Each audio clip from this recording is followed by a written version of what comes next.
नमस्कार दोस्तों, सूर्य learning point में आपका स्वागत है। आज हम लोग पढ़ते हैं कंस्ट्रक्शन ऑफ इंडक्शन मोटर। तो इंडक्शन मोटर के दो भाग होते हैं। पहला क्या होता है हमारा स्टेटर और दूसरा होता है रोटर। तो सबसे पहले हम लोग इसमें पढ़ेंगे स्टेटर के बारे में। तो स्टेटर क्या होता है? स्टेटर इंडक्शन मोटर का स्थिर भाग होता है, अर्थात जो घूमता नहीं है, जो स्थिर रहता है उसे क्या कहते हैं? स्थिर। अर्थात ये क्या होता है? स्टेटर इंडक्शन मोटर का स्थिर भाग होता है जो किससे बना होता है? Laminated silicon steel.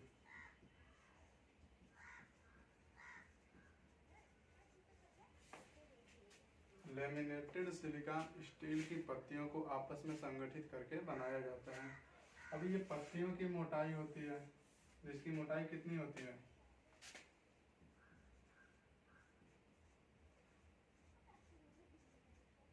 Thickness of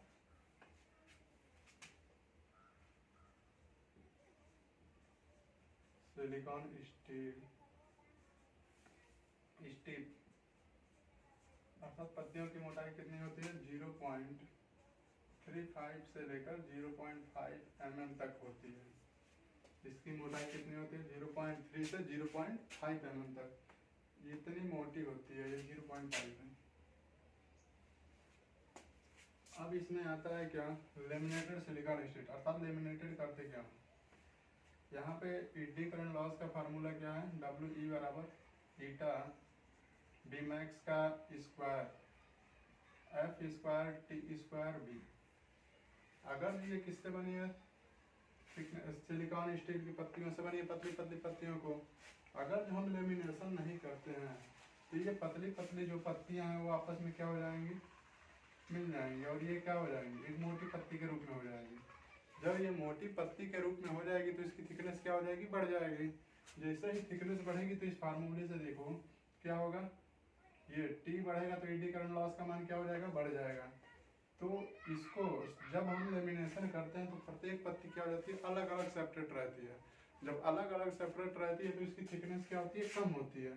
तो यहाँ से जितना ज़्यादा थिकनेस कम होगा हमारा, उतना ज़्यादा क्या होगा? एडी करंट लॉस का मान कम होगा, वो भी स्क्वायर में होकर कम होगा।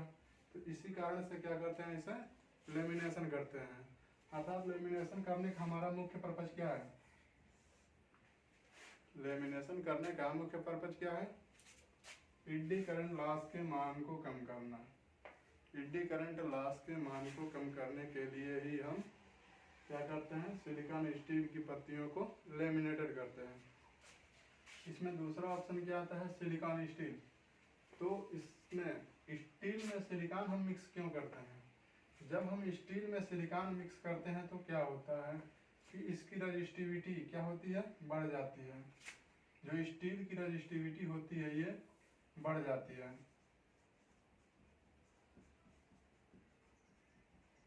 रजिस्टिविटी क्या हो जाएगी? बढ़ जाएगी।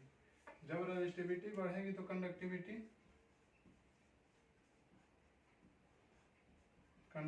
क्या हो जाएगी? कम हो जाएगी। जब रजिस्टिविटी बढ़ेगी किसकी? Silicon steel. ये क्या है हमारा? स्टेटर है। तो इसमें कौन सा करंट फ्लो हो रहा है? Eddy current. स्टेटर कोर में एडी करंट फ्लो हो रहा है। तो जब इसकी रजिस्टिविटी बढ़ेगी तो ये करंट का विरोध करेगा। क्यों? रेजिस्टेंस क्या करता है? करंट को विरोध करता है। तो यहाँ से जैसे ही रजिस्टिविटी बढ़ेगी तो ये करंट का विरोध करेगी। तो कौन सा करंट है यहाँ पे? स्टेटर के कोर में कौन सी करंट फ्लो हो रही है? Eddy current. तो ये किस करंट का विरोध करेगा? Eddy current. तो जितना ज्यादा इसका रजिस्टिविटी हम बढ़ा देंगे उतना ज्यादा क्या करेगा? एडी करंट के मान को कम करेगा। तो इससे फायदा क्या होगा? एडी करंट का मान कम होगा तो एडी करंट लॉस का मान कम हो जाएगा। अर्थात हम इसमें मिला क्यों रहे हैं? सिलिकॉन में स्टील में सिलिकॉन मिला इसलिए रहे हैं कि इसकी रजिस्टिविटी बढ़ जाएगी तथा कंडक्टिविटी कम हो जाएगी, जिसके कारण से एडी करंट का मान कम हो जाएगा। जब एडी करंट का मान कम होगा तो एडी करंट लॉस का मान भी कम हो जाएगा। अब यहाँ पर इसको मिलाने से क्या कोई इफेक्ट पड़ता है? मालूम, इससे मिलाने से मैग्नेटिक प्रॉपर्टी पे कोई इफेक्ट नहीं पड़ता है। अर्थात ये इसको मिलाने से मैग्नेटिक प्रॉपर्टी पे कोई इफेक्ट नहीं पड़ता। तो हम तो इसे क्या कर सकते हैं, जब इसके मैग्नेटिक प्रॉपर्टी पे इफेक्ट नहीं पड़ रहा है तो हम क्या कर सकते हैं, बहुत ज़्यादा मात्रा में मिला दें। मान लो 50% ये मिला दे रहे हैं, 50% ये, क्या सही रहेगा? नहीं। कारण क्या है, फिर जब स्टील में बहुत ज़्यादा सिलिकॉन मिला देंगे तो ये क्या हो जाएगा, भंगुर, ब्रिटिल। ये क्या हो जाएगा, ब्रिटिल हो जाएगा। जब ब्रिटिल हो जाएगा, झटका लगेगा तो टूट जाएगा। इसी कारण से हम इसमें बहुत ज़्यादा सिलिकॉन नहीं मिलाते हैं। कितना मिलाते हैं, इस सिलिकॉन की मात्रा होती है हमारी 2 से 5%। अर्थात इसे कितना मिलाते हैं, 2 से लेकर 5% तक मिलाते हैं। अगर जो ये बहुत ज़्यादा मिला दिए, 5% से मान लो ज़्यादा जितना मिलाते जाएंगे उतना क्या होता जाएगा, ये ब्रिटिल। इसी कारण से हम क्या करते हैं, बहुत ज़्यादा इसमें सिलिकॉन नहीं मिलाते हैं। तो सबसे पहले ये हम लेमिनेशन क्यों करते हैं, लेमिनेशन क्यों करते हैं, ये जो सिलिकॉन स्टील की पतली पतली पत्तियां वो सेपरेट रहें। अगर जो सेपरेट नहीं रहेंगी तो ये आपस में मिल जाएंगी और इन पत्तियों की मोटाई बढ़ जाएगी। जब मोटाई बढ़ेगी तो ये थिकनेस बढ़ेगा, तो इस फार्मूले के हिसाब से क्या होगा, एडी करंट लॉस का मान बढ़ जाएगा। तो हम क्यों मिलाए हैं, क्यों ये बनाए हैं, लेमिनेटेड बनाए हैं एडी करंट लॉस के मान को कम करने के लिए। अगला आता है सिलिकॉन स्टील। सिलिकॉन क्यों मिलाए हैं, सिलिकॉन मिलाने से स्टील की रेजिस्टिविटी बढ़ गई तथा इसके मैग्नेटिक प्रॉपर्टी पे कोई इफेक्ट नहीं पड़ा और इसके परिणाम स्वरूप क्या हुआ, एडी करंट का मान कम हो गया। रेजिस्टिविटी बढ़ेगी तो कंडक्टिविटी घटेगी, अर्थात धारा का मान कम हो जाएगा। तो यहाँ पे कौन सा धारा फ्लो हो रहा है, एडी करंट। तो एडी करंट का मान क्या हो गया, कम हो गया। और जब एडी करंट का मान कम हुआ तो एडी करंट लॉस का मान कम हो जाएगा। अगला पढ़ते हैं रोटर।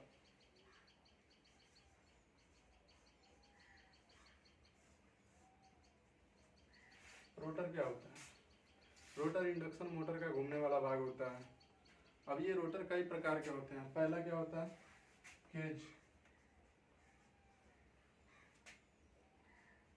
Type rotor. उसके बाद से अगला क्या है, फेज वाउंड रोटर। और तीसरा क्या है, तीसरा क्या है हमारा, डीप बार।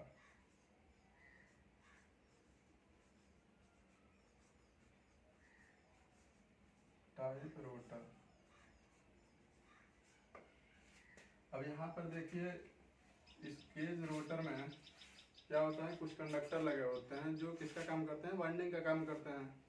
और ये वाइंडिंग का काम करते हैं तो इसमें कौन कौन से कंडक्टर लगे रहते हैं, तो लग सकता है कौन सा, कॉपर,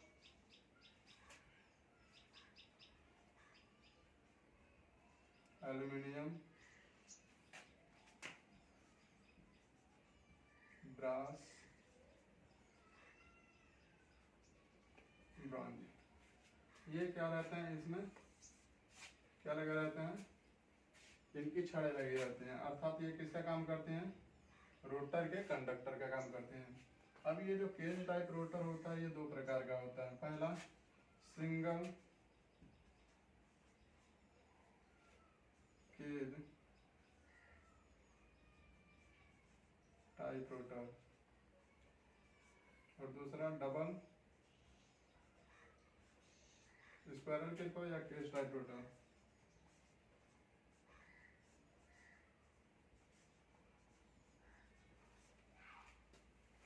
तो सबसे पहले पढ़ेंगे क्या, सिंगल केज टाइप रोटर। ये क्या होता है, ये किसका बना होता है, जो रोटर होता है ये भी बना होता है हमारा सिलिकॉन स्टील की पत्तियों से। इसे भी थिकनेस इसकी भी थिकनेस कम रहती है 0.3 से 0.5। इसको भी क्या किया जाता है, लेमिनेटेड किया जाता है। अब लेमिनेटेड क्यों करते हैं, एडी करंट लॉस के मान को कम करने के लिए। और थिकनेस क्यों कम रखते हैं, एडी करंट लॉस के मान को कम करने के लिए। और इसके बाद से इसमें ये भी सिलिकॉन स्टील का बना है, तो सिलिकॉन क्यों मिला है स्टील में, एडी करंट के मान को कम करने के लिए। अब ये है हमारा सिंगल केज, तो ये हमारा होता है रोटर।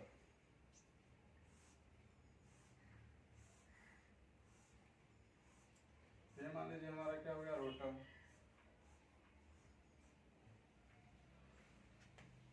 तो यह क्या होता है, या पिंजरे जैसा होता है। इसी कारण से इसे क्या कहते हैं, स्क्वायरल केज अर्थात केज।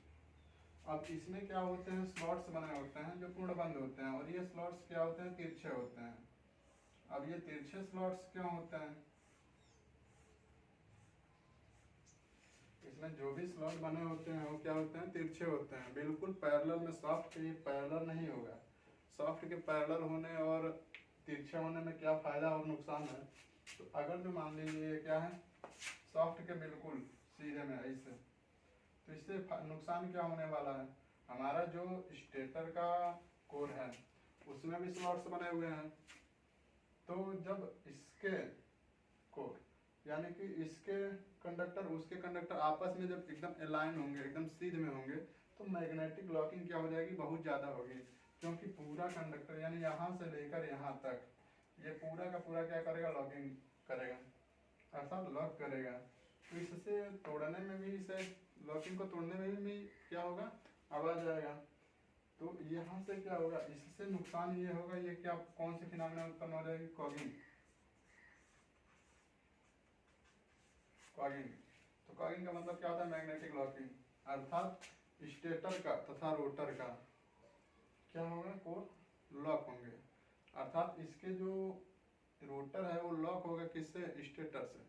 तो इसके कारण इसका क्या होगा, स्टार्टिंग टॉर्क बहुत हाई रखना पड़ेगा, तब जाकर ये स्टार्ट हो पाएगा, नहीं तो स्टार्ट भी नहीं होता है कई बार। उसके बाद से अगर हम क्या कर दिए, इसे स्क्यू कर दिया अर्थात तिरछा कर देंगे, तो मान लो स्टेटर का इसे है और ये तिरछा है, तो क्या होगा, जो ये वाली सिस्टम है केवल इतना कंडक्टर का, ये क्या करेगा, लॉक करेगा। ऐसा नहीं है बिल्कुल लॉकिंग खत्म नहीं होगा, लॉक करेगा लेकिन बहुत ज़्यादा नहीं। ये जितना इसके सीध में आएगा अर्थात उसके कंडक्टर के सीध में जितना आएगा उतना ही लॉक करेगा, जिसके कारण से इसकी क्या हो जाएगी, मैग्नेटिक लॉकिंग का मान कम हो जाएगा। और जब मैग्नेटिक लॉकिंग कम होगी तो आवाज़ भी कम आएगा। तो इस कारण से इसे क्या करते हैं, तिरछा बना देते हैं। अगला आता है डबल। डबल स्क्वायरल केज में क्या होता है, इसमें दो खांचे बने होते हैं, एक अंदर होता है और दूसरा क्या होता है, बाहर होता है। तो जो अंदर वाला खांचे बने होते हैं इसमें जो कंडक्टर लगता है इसका रेजिस्टेंस क्या रहता है, कम। इसका रेजिस्टेंस कम रहता है, अर्थात अंदर वाले कंडक्टर का रेजिस्टेंस क्या होता है, कम। ये कॉपर एल्युमिनियम का बना होता है। तो इसे कम क्यों रखते हैं और कैसे रख सकते हैं, इसमें जो कंडक्टर होता है वो क्या करते हैं, मोटा अर्थात मोटा लगाते हैं। और जो यहाँ पे कंडक्टर होता है अर्थात सरफेस पे जो कंडक्टर होता है सरफेस के पास में, वो क्या रखते हैं, पतला बनाते हैं और ब्रश ब्रांच का बनाते हैं। इस कारण से इसका क्या हो जाएगा, रेजिस्टिविटी लो और इसकी रेजिस्टिविटी हाई। जब इसकी रेजिस्टिविटी हाई हो गई और इसकी रेजिस्टिविटी क्या हो गई, लो, तो इससे इफेक्ट क्या पड़ेगा। तो जब हम किसमें, स्टेटर में 3 फेस बैलेंस सप्लाई प्रदान करते हैं तो एक मैग्नेटिक फ्लक्स जनरेट होता है जिसका मान क्या होता है, रोटेटिंग मैग्नेटिक फ्लक्स, जिसका मान होता है 3/2 φm। और ये क्या करता रहता है, घूमता रहता है। जब ये घूमता है तो रोटर के कंडक्टर को क्या करता है, कट करता है। और इस कारण से इसमें क्या होता है, Faraday law of electromagnetic induction, इसके परिणाम स्वरूप इसमें क्या होगा, एक ईएमएफ जनरेट होगा। और स्टार्टिंग कंडीशन में क्या होता है, यहाँ पे अर्थात इसका क्या चीज, फ्रीक्वेंसी, और रोटर तथा स्टेटर दोनों का फ्रीक्वेंसी क्या होता है, सेम होता है। जब रोटर तथा स्टेटर का फ्रीक्वेंसी सेम होगा, अब इसको देखा जाए, एक मान लो एन बना लो, तो ये क्या हो जाएगा, पहला हो जाएगा, ये दूसरा हो जाएगा। तो ये किसको कवर कर रहा है, दोनों को कवर कर रहा है। तो यहाँ पे एक्सेल बराबर क्या होता है, 2 पाई एफ इंटू एल। तो एल बराबर क्या होता है, एन फाई अपॉन आई। तो यहाँ पे अगर एन बराबर नंबर ऑफ टर्न हो गया, तो इसको अगर मान लो 1 टर्न 2 टर्न ऐसे जितने भी राइट टर्न मान लो, इसका टर्न क्या हो जाएगा, हाई हो जाएगा यानी ज़्यादा होगा। जब यहाँ पे इसका टर्न ज़्यादा होगा तो यह क्या हो जाएगा, यल का मान हो जाएगा ज़्यादा। जब यल का मान यहाँ से ज़्यादा हो जाएगा तो एक्सल का वैल्यू हाई, और जब एक्सल का वैल्यू हाई है, फ्रीक्वेंसी ऑलरेडी हाई है, तो ये सब मल्टीप्लाई होके क्या हो जाएगा, इसका एक्सल अर्थात इंडक्टिव रिएक्टेंस क्या हो जाएगा, बहुत हाई हो जाएगा।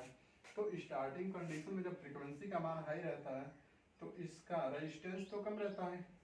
जेड बराबर क्या होता है, R plus J XL, J XL. तो यहाँ से मान लो ये लो है लेकिन इसका मान क्या है, बहुत हाई है।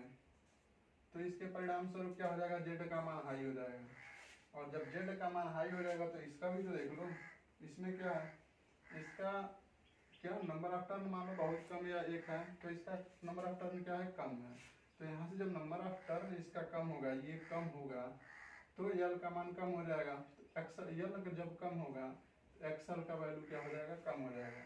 तो इस कारण से स्टार्टिंग कंडीशन में क्या होता है कि जो ये आउटर सरफेस पे जो कंडक्टर लगा होता है इसका इम्पीडेंस क्या होता है, जेड आउटर क्या होता है, लेस। यानी जेड आउटर क्या होता है, ये होता है छोटा, किससे, जेड इनर सेक्शन से। अर्थात ये जेड आउटर क्या हो जाएगा, कम हो जाएगा जेड इनर से। किस कंडीशन में, एट स्टार्टिंग।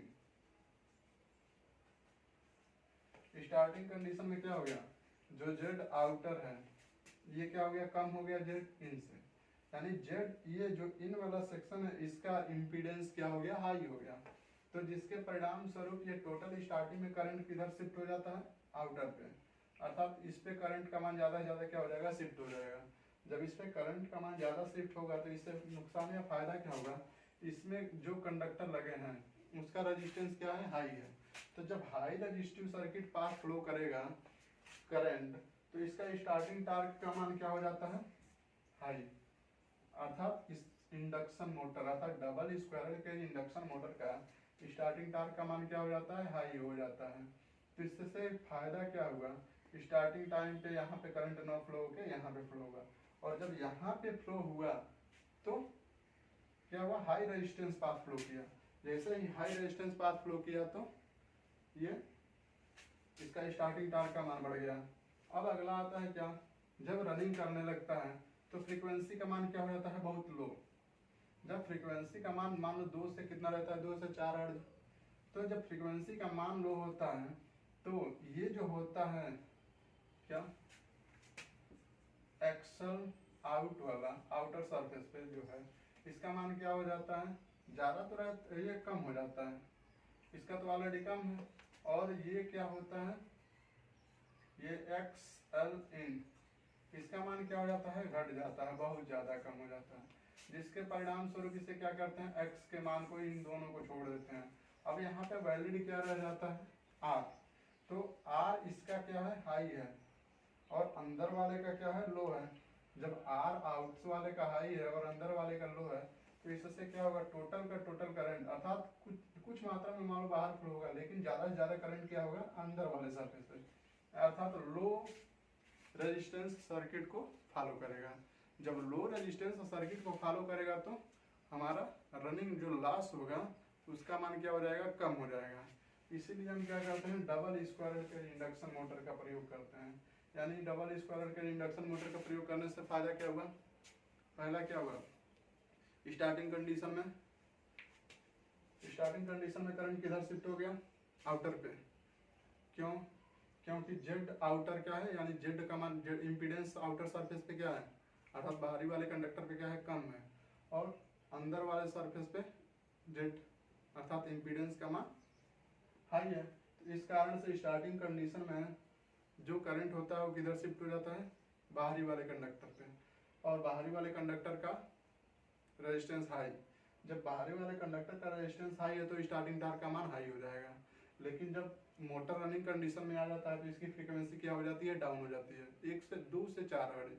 तो ये क्या होगा, जब फ्रीक्वेंसी बहुत डाउन हो जाएगी तो एक्सल अर्थात इंडक्टिव रिएक्टेंस वैलिड नहीं करेगा, जिसके कारण से इसका रेजिस्टेंस क्या है, लो, किसका, अंदर वाले सरफेस का, और बाहर वाले सरफेस का रेजिस्टेंस हाई। तो इस कंडीशन में क्या करता है, ये बाहर वाले सरफेस को छोड़ के अंदर वाले सरफेस पे अर्थात अंदर वाले कंडक्टर पे करंट फ्लो करता है। इस कारण से इसका क्या होता है, जब रेजिस्टेंस का मान लो है तो इसका लॉसेस कम हो जाता है। तो यहाँ पे क्या हुआ, हम स्टार्टिंग में इसमें करंट फ्लो हुआ, हाई टार्क हो गया, और बाद में जब इसमें करंट फ्लो हो रहा है तो लॉसेस का मान कम हो रहा है। तो इस प्रकार से ये क्या करता है, double squirrel cage rotor work करता है। अब आ जाएगा हमारा क्या, फेज वाउंड। फेज वाउंड क्या होता है, फेज वाउंड रोटर एक ऐसा रोटर है जिसके रोटर में भी 3 phase double layer distributed binding होता है।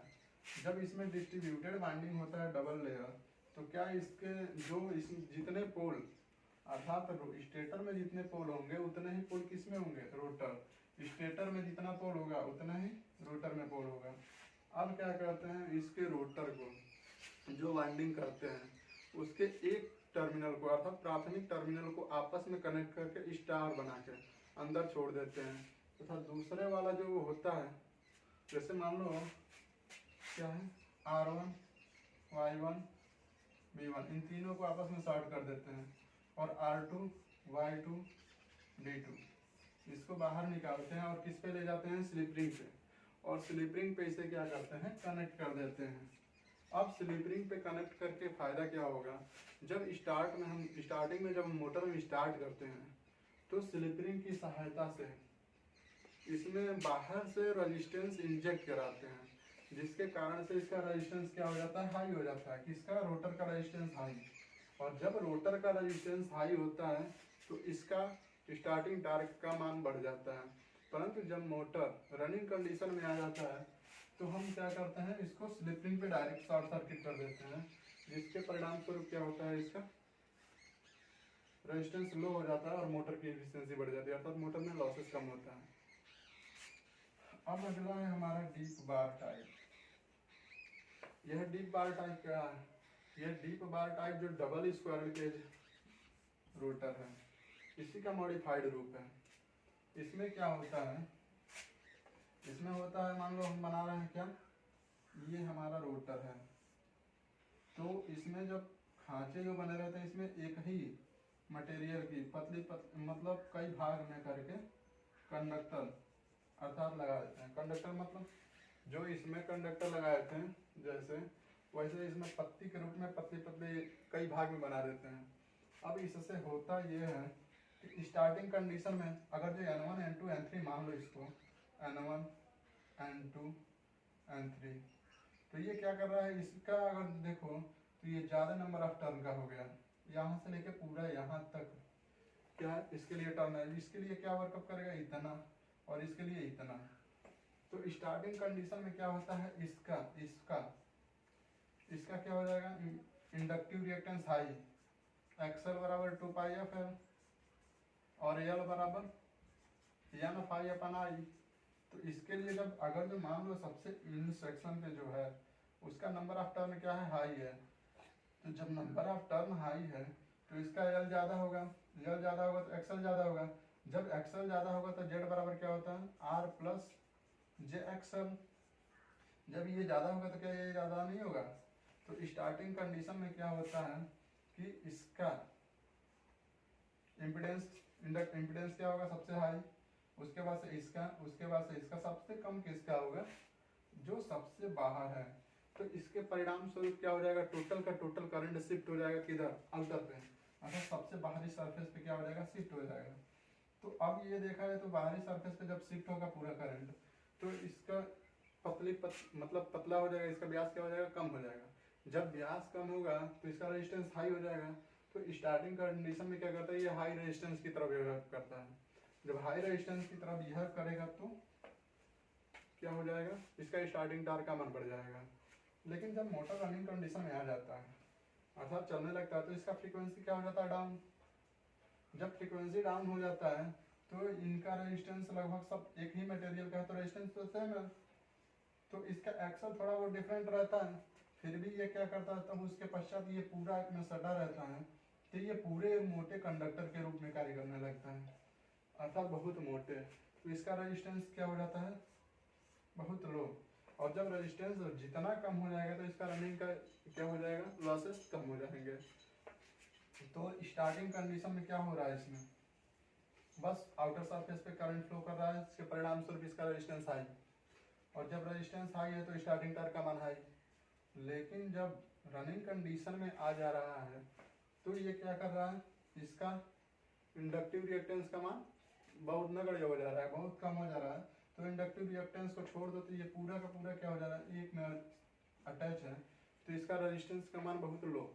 और जब रेजिस्टेंस का मान लो हो गया तो इसमें लॉसेस का मान क्या होता है, कम हो जाता है। अब डबल स्क्वायरल केज में क्या है, अगर तो कितना भी कुछ भी करो, इसमें कुछ ना कुछ तो करंट होगा रनिंग कंडीशन में भी। तो इसमें जब कुछ ना कुछ करंट होगा, इसमें कुछ ना कुछ लॉस होगा, और जो लॉस होगा वो परमानेंट होता रहेगा। तो इसका लॉसेस इसमें क्या होता है, बढ़ जाता है, अर्थात इसका लॉसेस हमेशा होता रहता है। और इस कंडीशन में क्या है, ये पूरा जब एक कंडक्टर में बिहेव करने लग रहा है तो ये मोटा कंडक्टर हो जा रहा है, और ये क्या कर रहा है, लॉसेस का मान कम कर दे रहा है। अर्थात आज दैनिक जीवन में इसी का मॉडिफाइड वर्जन क्या है, डीप वायर टाइप। अब इसका प्रयोग क्यों करते हैं, रनिंग कंडीशन में ये जो बाहरी सरफेस पे कंडक्टर लगा है इसके लॉस को कम करने के लिए, खत्म करने के लिए क्या करते हैं, डीप वायर टाइप रोटर का प्रयोग करते हैं।